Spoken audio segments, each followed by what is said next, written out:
여러분, 성경에는 읽으면, 성경을 읽다 보면 참으로 좀 안타까운 일들이 좀 많죠. 축복받고 이런 일들도 많지만 이 사람은 진짜 좀 안타깝다, 괜찮은데 왜 이랬을까. 가룟 유다 같은 사람들도 그렇고 안타까운 사람들이 많습니다. 첫 시작은 아담이 그랬죠. 그리고 야곱과 에서가 그랬고요. 여러분, 요나단 아시죠? 제가 가장 안타까워하는 친구가 요나단입니다. 다윗과 요나단. 요나단은 하나님을 알고 섬겼습니다. 그리고 다윗과 친했죠.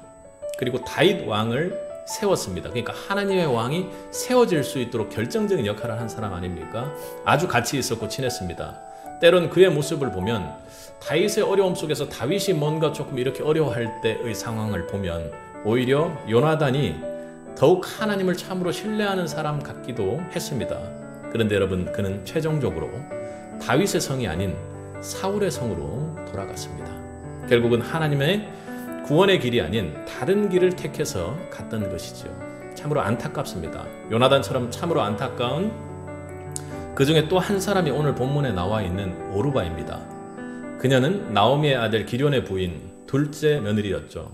오르바는 하나님의 땅, 하나님의 백성 근처까지 갔습니다. 아주 가까이 갔죠. 그러니까 그 가는 길 도중에 있었습니다. 그러나 결국에는 천국 백성으로 들어가지 못했던 것입니다. 천국에 아주 가까이 갔습니다. 천국 길을 가는 사람들, 천국에 도달하는 사람들과 매우 가깝고 친하며 가족이었지만 그러나 결국에는 들어가지 못했던 것입니다. 오르바는 시어머니가 이스라엘로 돌아갈 때 함께 떠났습니다. 출발은 아주 좋았습니다. 그런데 도중에 시어머니가 갑자기 돌아가라고 강건을 했죠. 그때 오르바의 반응이 무엇이었습니까? 우리 9절과 10절을 함께 읽겠습니다. 여호와께서 너희에게 허락하사 각기 남편의 집에서 위로를 받게 하시기를 원하노라 하고 그들에게 입을 맞추매 그들이 소리를 높여 울며 나오미에게 이르되 아니나이다.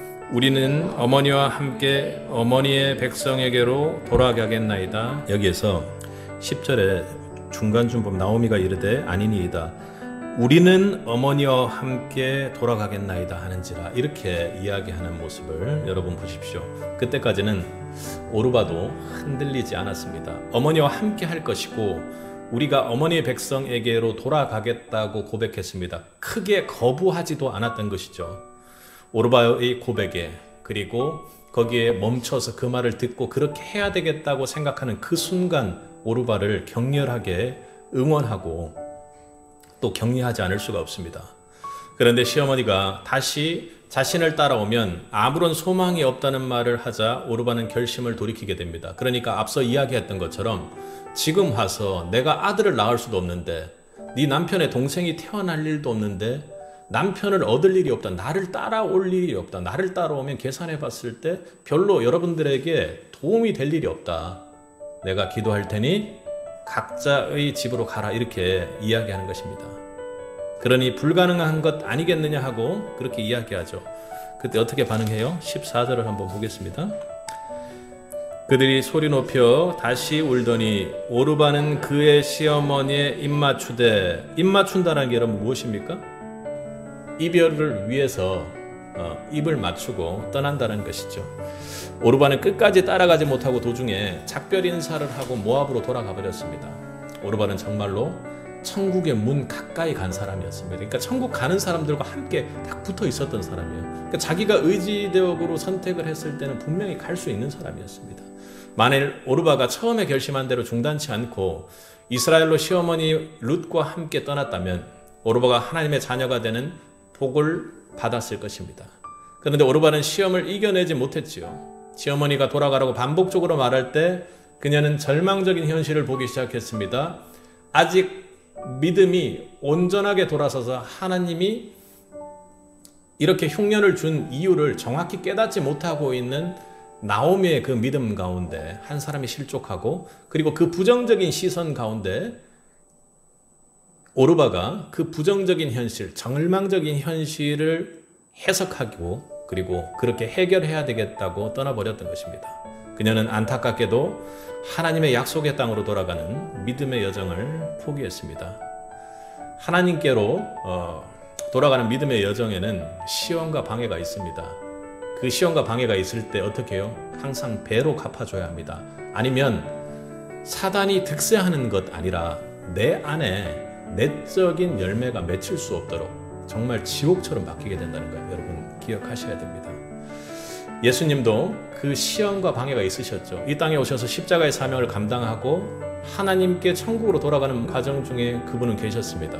공생의 시작에도 사역 중에도 그리고 십자가를 향해 갈 때도 모든 사람들이 제자들도 마찬가지죠.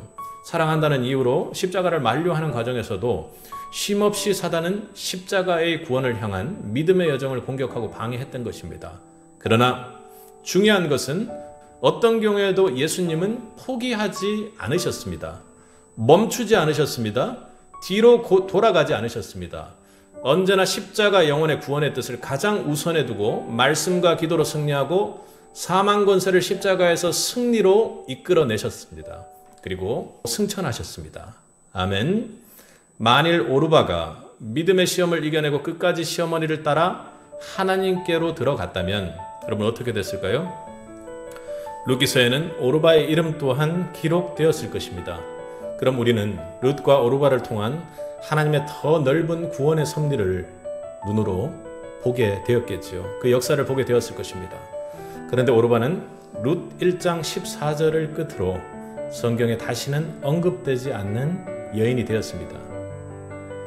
그러고 보면 여러분 14절이 짧지만 찰나의 순간이지만 하나님께로 돌아가며 믿음을 한순간도 절대로 멈추어서는 안 된다는 것을 잘 깨닫게 해주는 구절입니다.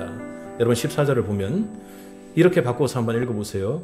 그들이 소리 높여 다시 울더니 오르바와 룻은 그를 붙쫓았더라. 이렇게 되어 있었다면 어떻겠습니까? 어머니께 작별 인사한 말 몇 글자가 기록되어 있지 않았다면 오르바의 삶은 어땠을까요? 정말 찰나입니다. 짧은 순간입니다. 우리가 믿음을 실족하고 영적 선택을 잘못하는 것은 아주 짧은 순간에 있다는 것입니다. 이게 제가 여러분을 바라보는 마음입니다. 그리고 주님께서 저와 여러분을 바라보는 마음일 것입니다. 세빛에 사랑하는 성도 여러분, 믿음으로 나서 하나님께로 여러분이 가는 길이라면 혹은 지금 연약하여 다시 주님께로 돌아가겠다고 결단하고 있는 길이라면 멈추지 말고 포기하지 말고 끝까지 주님을 바라보고 믿음으로 전진하시기 바랍니다. 어떤 시험이 올지라도 오르바처럼 중간에 사라지지 않고 떠나지 않고 믿음으로 천국에까지 이르기를 바랍니다. 그렇게 해서 함께 만날 수 있기를 간절히 소망합니다. 포기하지 않는 은혜가, 우리의 믿음을 포기하지 않는 은혜가, 어떤 시험 속에서도 이겨낼 수 있는 믿음의 은혜가 우리 모두에게 있기를 간절히 바랍니다. 우리 모두가 서로를 위해서 언제나 기도해야 할 것입니다.